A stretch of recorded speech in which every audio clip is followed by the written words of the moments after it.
May isang grupo ng mga palaka. Sinong nakakaamoy ng palaka? Kumain ng palaka. Nakarinig na may palaka.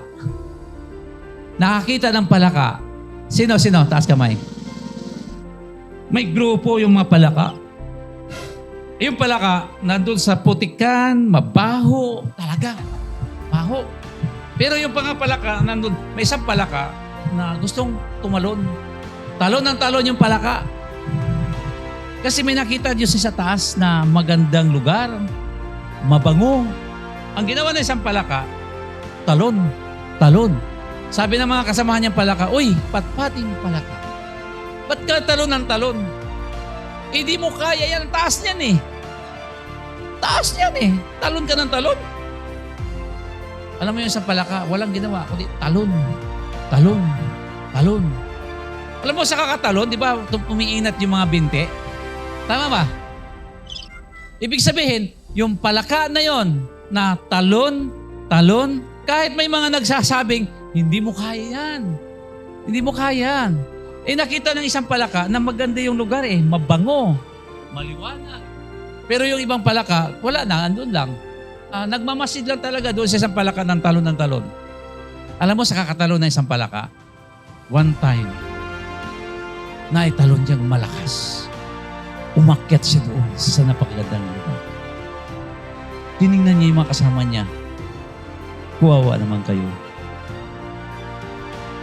Nandyan pa kayo sa mabaho na lugar. Pero yung isang palaka nandun na sa taas. Ang bangong, ang ganda ng tanawin. At nung nakita niya, paano kaya itong mga ito nagtitiis sa mabahong maputikan? Pero siya ang bango ng kanyang paligid. Kuminsan tayong lahat, maraming kantsaw. Hindi mo kaya yan.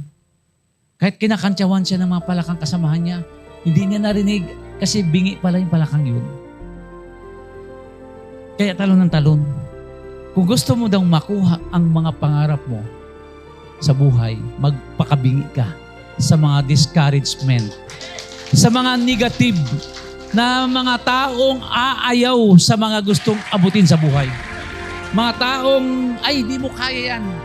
Hindi mo linya yan.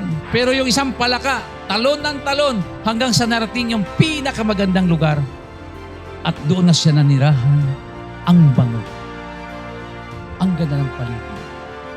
Kung gusto mo guys, na makuha ang magandang pangarap, huwag kang magpaipikto sa mga negative, sa mga discouragement.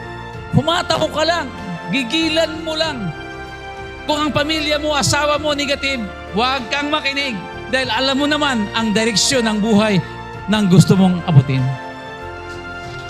Alam mo naman ang gusto mong ibigay na the best life para sa pamilya mo, sa anak mo, sa asawa mo. Pagkakataon mo na ang project ng Elite Framework.